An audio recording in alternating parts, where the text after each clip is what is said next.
तो आज की क्लास में हम बात करने वाले हैं यादृच्छिक त्रुटि के टाइप्स के बारे में। ठीक है, तो पहला टाइप है निरपेक्ष त्रुटि, दूसरा है आपेक्षिक त्रुटि और तीसरा है प्रतिशत त्रुटि। तो इसका एक न्यूमेरिकल बनता है, उस न्यूमेरिकल को करने का तरीका हमको देखना है। ठीक है, न्यूमेरिकल को करने का जो तरीका है कुछ पार्ट्स में है।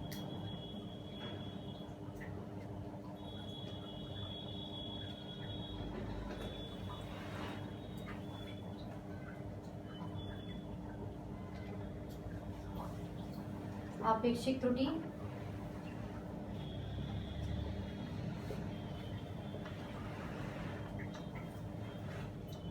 थर्ड हो गया प्रतिशत त्रुटि। ठीक है, निरपेक्ष त्रुटि, यदि आपको 3 डिजिट दे दी, कोई भी 3 डिजिट, माना आपको संख्याएं दे दी हैं A1, A2, A3, 4 भी दे सकता है, 5 भी दे सकता है। ठीक है, स्टेप फर्स्ट आपको क्या करना है, ये जो मेरी वीडियो है फाउंडेशन क्लासेस की वीडियो में भी डल चुकी है, तो आप वहां भी इसको देख सकते हैं, लेकिन उससे पहले आपको यहाँ देखना है, आपको यहाँ टॉपिक समझ में आएगा तभी वहां पे आएगा। ठीक है, A1, A2, A3। ठीक है, अब सबसे पहले हम इनका निकालेंगे माध्य, ए माध्य। माध्य कैसे निकलता है, जितनी भी संख्या है उनको हम जोड़ देंगे और संख्याओं की नंबर्स को हम डिवाइड कर देंगे। ठीक है, हो गया तक। स्टेप सेकंड, तारते जाइए साथ के साथ ही। स्टेप सेकंड में हमें क्या करना है, निरपेक्ष त्रुटि निकालनी है।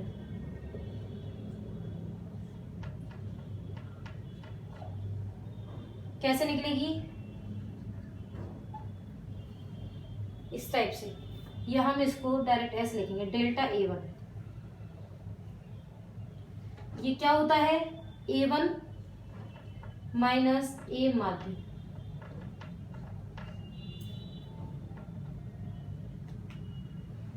ठीक है, फिर delta A2,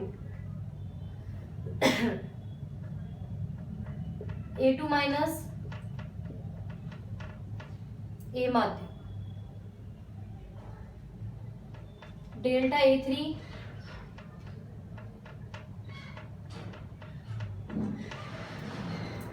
A3 minus A माध्य। हो गया ये स्टेप थर्ड।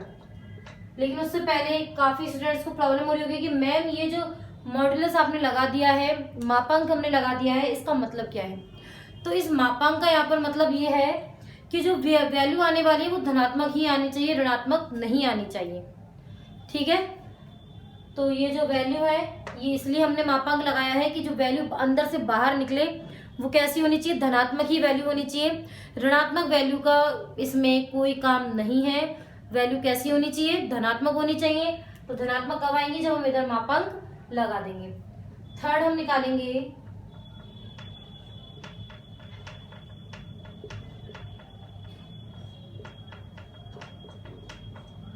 माध्य निरपेक्ष त्रुटि।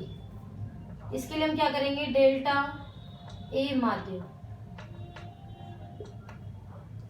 कैसे निकलेगा, delta A1, delta A2, delta A3 upon 3। ठीक है, स्टेप फोर्थ,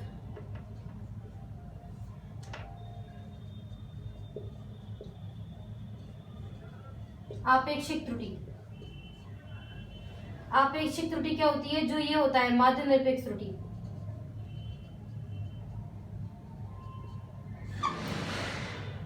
और जो ये माध्य होता है,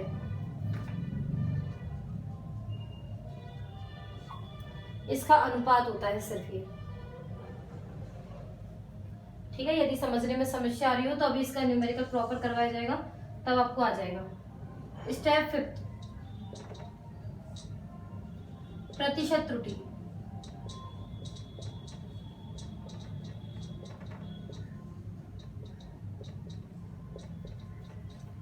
आपेक्षिक त्रुटि का जो मान आता है इसमें 100 का मल्टीप्लाई करके परसेंटेज का निशान लगा देंगे तो ये प्रतिशत त्रुटि हो गई। इसको फटाफट उतारिए अब आप लोग।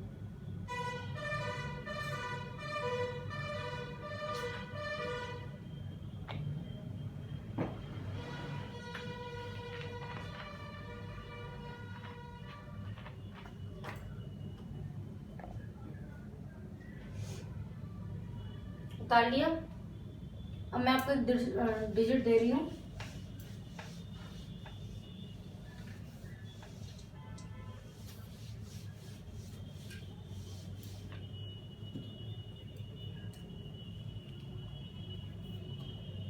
क्वेश्चन है ये,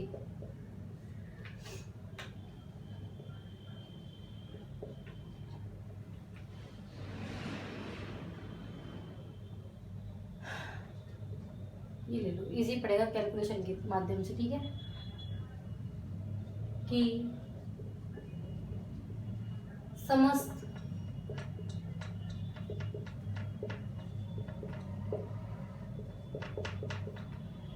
त्रुटियां ज्ञात कीजिए। त्रुटियां ज्ञात करनी है इसकी समस्त, ठीक है। तो सबसे पहले स्टेप नंबर फर्स्ट, माध्य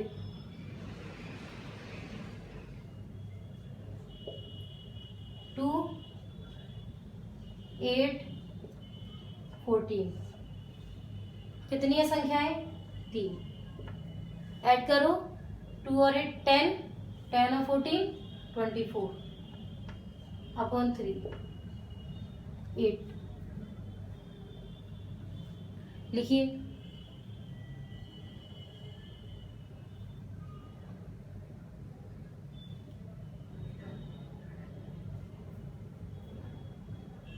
स्टेप सेकंड, निरपेक्ष त्रुटि।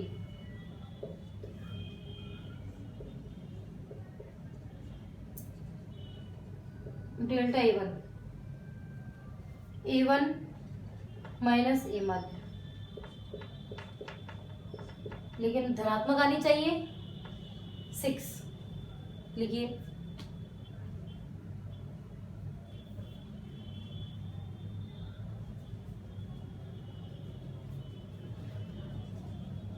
Delta A2 8 minus 8 0। Delta A3 14 minus 8 6।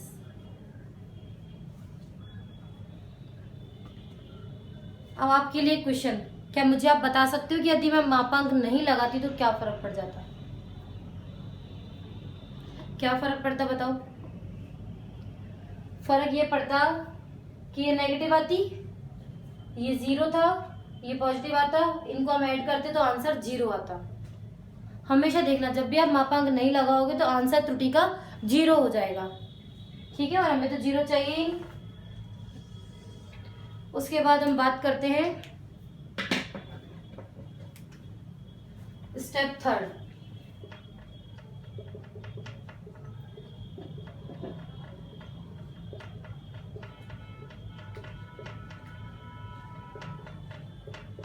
माध्य निरपेक्ष त्रुटि।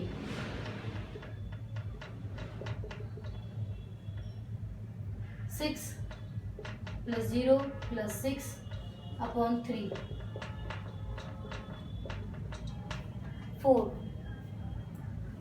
कैलकुलेशन को चेक करते जाना, कितना आ रहा है इसका आंसर? 4 आ रहा है। स्टेप फोर्थ,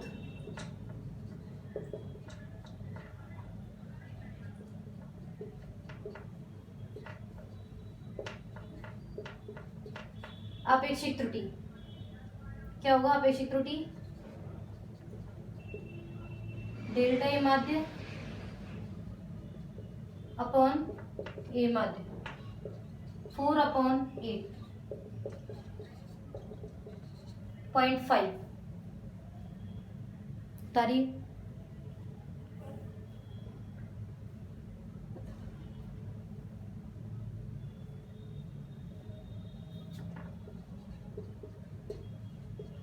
प्रतिशत त्रुटि, प्रतिशत त्रुटि की बात करेंगे तो जो आपेक्षिक त्रुटि का मान आया था 100 का गुना करके परसेंटेज का निशान 50%। बस इतनी इजी कैलकुलेशन में ये कंप्लीट हो गया ये टॉपिक आपका। उतार लीजिए, कोई समस्या हो तो बताइए, फिर मैं आपको होमवर्क देती हूँ। घर पे आपको क्या करना है उसके लिए वर्क, ठीक है, हो गया कंप्लीट। अब आपको होमवर्क देते हैं। जो आपके बुक में क्वेश्चंस है वो लिखवा देती हूँ मैं आपको।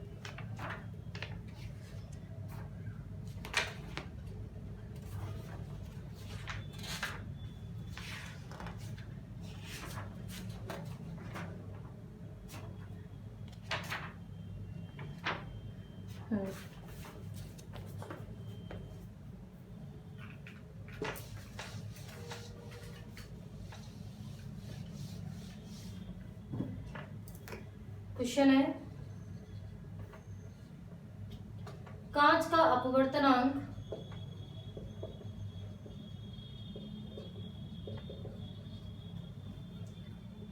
1.52, 1.48, 1.50, 1.54, 1.46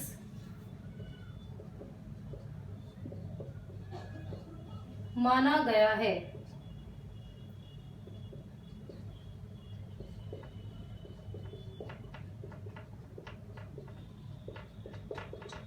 निम्न की गणना करो। पहला,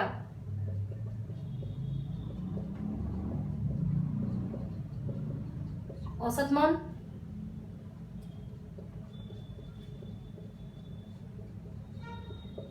परम त्रुटि,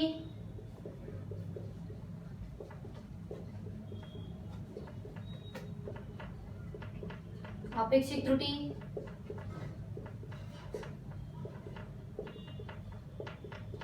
प्रतिशत त्रुटि। क्वेश्चन उतार लीजिए। आंसर में साथ में बता रही हूँ कि जो लास्ट आपका आंसर आएगा, आंसर जो है इसका, चारों के आंसर मैं बता देती हूँ। इसके अंदर 1.50, 0.02, प्लस माइनस 0.01,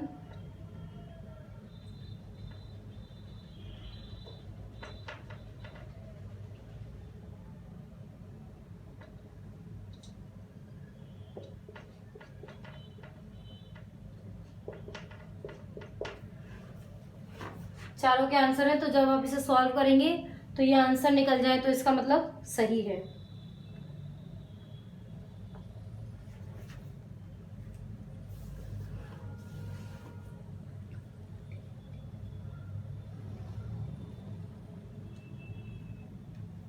हो गया ये कंप्लीट।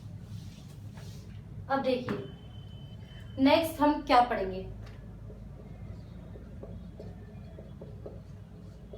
त्रुटियों का योग,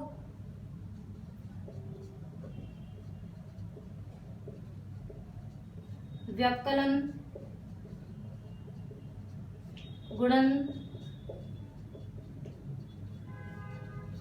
भागफल, ये हमको चारों टॉपिक पढ़ने हैं कि त्रुटियों को किस टाइप से जोड़ा जाता है, किस टाइप से घटाया जाता है, किस टाइप से गुणा किया जाता है, किस टाइप से भाग किया जाता है।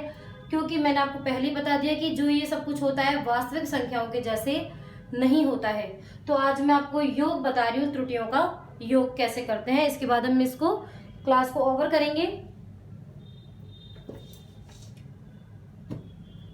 देखिए, माना आपको दो वास्तविक मान दिए हुए हैं, ठीक है,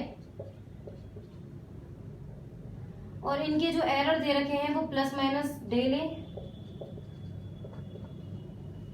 प्लस माइनस डेल बी दिए हुए हैं, एरर साथ में दिए हुए हैं, ठीक है। तो अगर दो संख्या है तो उसको वास्तविक कैसे जोड़ेंगे हम,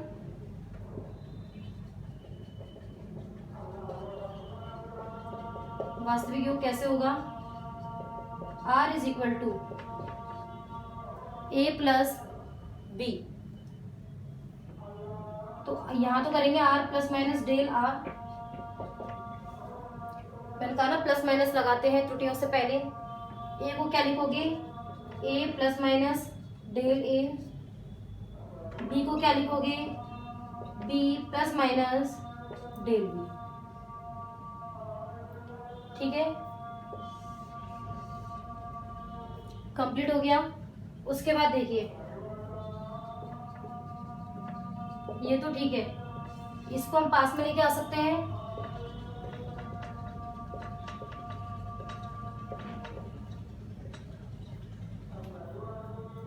ऐसे लिख सकते हैं इसको,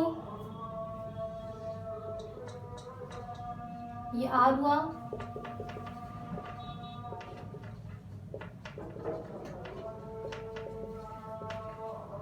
आर से आर कैंसिल हुआ,